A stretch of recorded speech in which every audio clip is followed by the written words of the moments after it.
Okay, let's find out a little bit more about Netflix and those numbers as well. I'm joined by Seth Schachner. He is the managing director at consultancy Strat Americas. Seth, thanks very much for joining us. Let's get right into this. A lot of highlights here. I mean, this is much better, obviously, than the street had expected.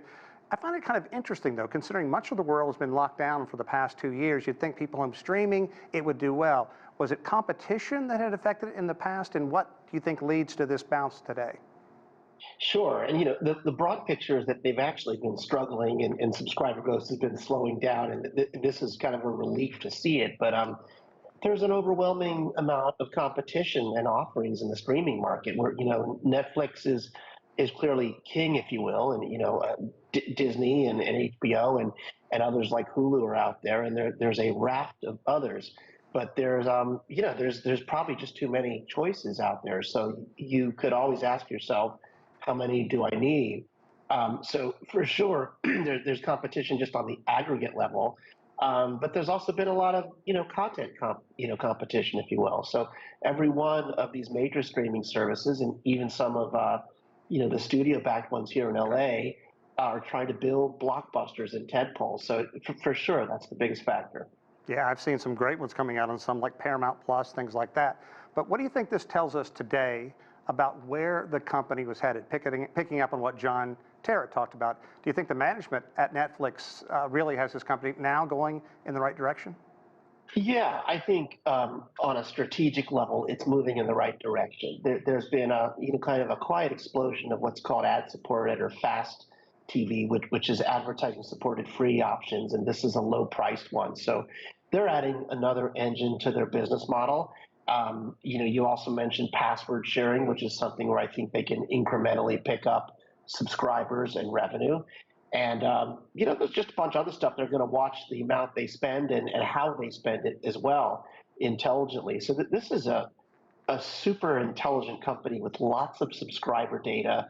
And I think they're going about it in a very smart way. You may not always see it quarter to quarter. Street tends to overreact, but I don't think there's any question that you're seeing a smart moving vehicle moving in the right direction.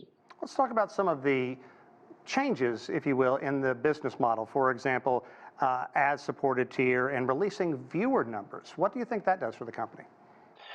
Well, I think the ad-supported tier is going to incrementally add users and revenue to the company. There's been quite a bit of debate. If you offer something that's low priced, are people is it going to cannibalize the higher tier? It may do somewhat, but I do think on balance, it'll add to that. And I think they're kind of smart to do it. There's younger people, if you will, that don't care about the advertising and don't see it intrusive as well. I believe there's a deal they've struck in the UK actually on data. And hopefully, I think these services have not been traditionally great about releasing data, but I think you're going to see more and more of it. Certainly, if you're selling advertising, you're going to need to do it for your advertisers over time. And Seth, also with the passing of Her Majesty the Queen, I felt closer to her because of things I'd learned out during The Crown. Now, let's talk about Crown and Bridgerton. These seasons are coming back, and that is the kind of excitement that this company could really build on. Yeah, and those originals, if you will, or tent poles, I think if you just look out in the next couple of years, that's what's needed here. I think every one of these streaming services is trying to build those. No question that the Crown season 5 and there's a new Addams Family, there's a Dauber series, there's a ton of stuff. I think they've got actually a bit of an edge, and Disney's going to have some fairly amazing movies at the end of the year, Avatar, Black Panther, and I don't know if those are going to hit the streaming services, but there's going to continually be this competition at the top level with these originals and series, and Netflix is great at this, so I still look to them as the leader there. Let's talk about some of the others with some pretty deep pockets. Disney, for one, and I talked about Paramount Plus as well.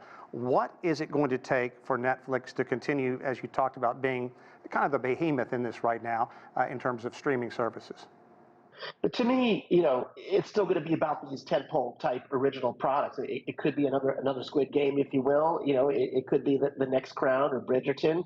I certainly think every one of these others are going to try and emulate that. I think that they're a little bit different beasts. The studios that are out here, a Paramount has a Top Gun or has things like Star Trek to draw on, and just The Godfather, lots of assets. as does Disney. And Disney's got multiple engines. So I think you probably see a little bit different sort of the content composition that each of them will bring out. But yeah, certainly they're going to be competing on content. I think is probably the biggest road you're going to see the competition on. Who knows? We may be in the golden age of streaming right now and not really embracing it. Thanks very much to Seth Schachter for joining us, and we'd love to have you back in the future and talk more about this. It's not going to go away. We'll stay with